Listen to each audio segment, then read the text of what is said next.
In a town called Chandrapur lived a woman named Meena with her husband Suresh and their son Arjun. Meena had been employed even before her marriage, and Suresh also held a respectable position. They toiled endlessly so that the generation after them would never know hardship. One afternoon Arjun spoke to his mother Meena. "Mother, I need a motorbike so I can reach school and extra classes on time. My legs hurt from walking so far every day. And mother, every one of my friends owns a bike. I am the only one without one. What can I do, my boy?" "No, mother, please speak to father. Ask him to get a motorbike for me." To satisfy her son's desire, the very next morning Meena spoke to her husband Suresh. "Listen, I believe we should purchase a motorbike now. How long will we continue walking to the office? It consumes time and we must also look after Arjun. Besides, almost everyone owns a vehicle these days. You are correct, Meena, yet our son is growing. The cost of his education keeps rising. If we buy a motorbike at this moment, I do not want his studies to be affected. You know how sharply our expenses have climbed. You already understand our money situation, Meena." "Yes, yes, I understand. But Arjun is now in the 8th grade. If we get him a motorbike, he will not waste hours walking to tuition and can concentrate more on his books. Consider it from that angle." So simply admit that you want a motorbike for Arjun. Why speak indirectly? You can always be direct with me, Meena. In truth, that is what I sensed. What did you sense?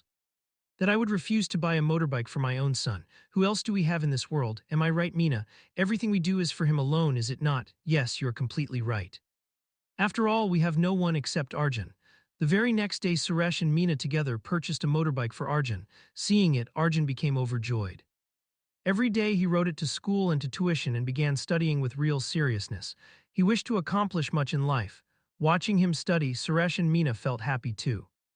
After working the whole day in the office, they returned home in the evening and stayed awake at night for Arjun, so that if he wanted tea or coffee, it would be ready at once. Their life was filled with struggle. While repaying the debt left by their parents, Suresh's back had also given way, yet he continued working without rest to grant every wish of Arjun's. They had set aside all their own ambitions to save money for their son. In time, Arjun grew up and became a successful doctor. After some period, he married a young woman named Priya. A few days after the wedding, Arjun said to his father, "Father, both of you have labored very hard. Now why don't you rest a little? Please take retirement." "Yes, son, we need it now as well." Suresh and Meena retired and began living quietly at home. One day Suresh said to Meena, "Meena, you always loved gardening. Now that you are retired, why not pursue your hobby?" "That is an excellent idea. We have such a large courtyard where I can plant many trees and create a beautiful garden."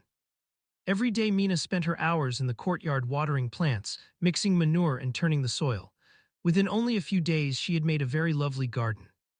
One day Suresh remarked, "Wonderful, Meena, you have created such a charming garden in so short a time." "Yes, but one thing is still missing." "Missing? What is missing?" "We ought to place a swing here. I always enjoyed swinging, yet never had the time before. Now I wish to fulfill every dream of mine. Why not? I will have a swing installed today itself."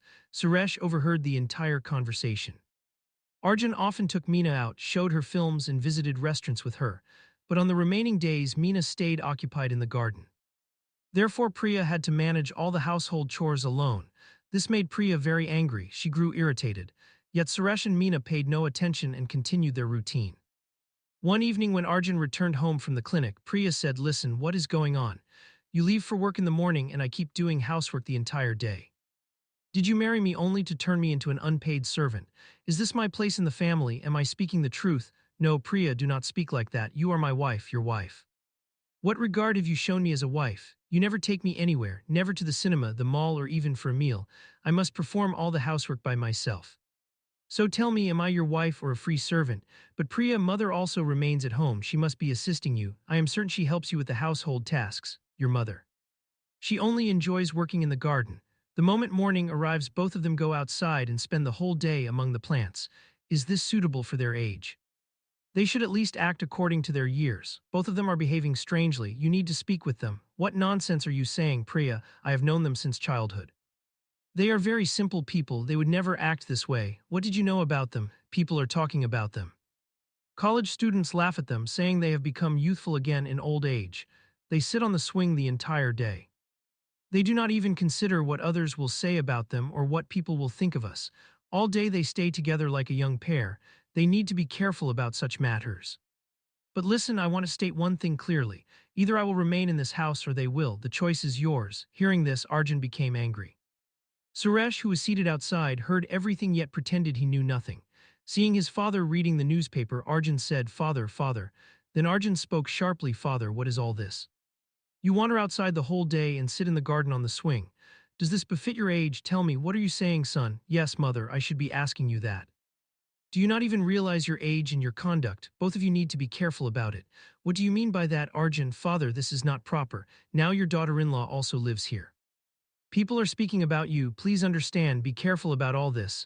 "Which people, Arjun?" "Look, father. If both of you wish to live in this manner, then either you remain in this house or we will." "Very well, son, the choice is yours. You may do whatever you please. You are free from our presence." Meena said to Suresh, "What are you saying?" "Meena, come inside." Suresh and Meena went into their room, leaving Arjun and Priya astonished. After a short while, Priya said, "See, they truly believe they are young again in old age." "Be silent, Priya, think carefully. This house, all the property, and even the hospital stand in my parents' names. If we leave, we shall have nothing. Use your head and remain quiet." "What?" "Yes, Priya. We shall have to stay here for some time until I arrange matters separately." "Why did you tell Arjun to leave?" "I did not tell him, Meena. He said it himself. And from today you will not utter a single word about this. We shall now live our dreams. We have every right to live the life we desire." As usual, Suresh and Meena went for their walk. Seeing them, Priya angrily entered the kitchen, and Arjun silently left for the hospital. That same day, Suresh's old friend Shyam uncle came to Arjun's hospital for treatment. "Hello, Shyam uncle, how are you? What is the matter? Please sit, please sit." "Son, with age walking has become very painful. I have pain in my legs." "Do not worry, uncle, I will examine you." "Son, how are Suresh and Babhai? I have not met them for so long. I truly miss seeing them." "What can I say, uncle? They have suddenly become young again in old age. That is wonderful." "What are you saying, uncle?" "Yes, son, I watched them suppress their own feelings throughout their lives. At least now your father has understood that life must also be lived." "What do you mean, uncle?" "They had good jobs and never lacked anything." "What struggle are you speaking of?" "Son, you were very small when Suresh and Meena found you on the office steps. They searched for your real mother but could not locate her, so they adopted you and never had a child of their own. Suresh's father had taken large loans because of drinking and gambling. Suresh and Babhai struggled day and night to repay those debts. They forgot to live their own lives. I only pray that God grants them this opportunity now. Both of them endured great hardship in their lives. I am glad you are saying that now they are living their life." "What? I am not their real son. This cannot be true, uncle. I cannot believe it." "Yes, Arjun, I told you this so that you would not treat them poorly the way some children do." Hearing this, Arjun sat silently in shock. Then he ran to his car and hurried home.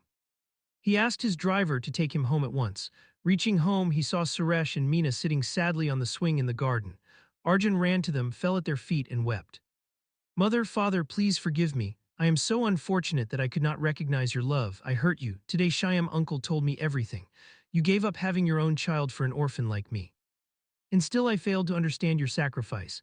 I am truly sorry, Papa. I am truly sorry, Mom." Hearing this, Priya was shocked. She also apologized to Suresh and Meena. From that day onward, everyone lived happily together.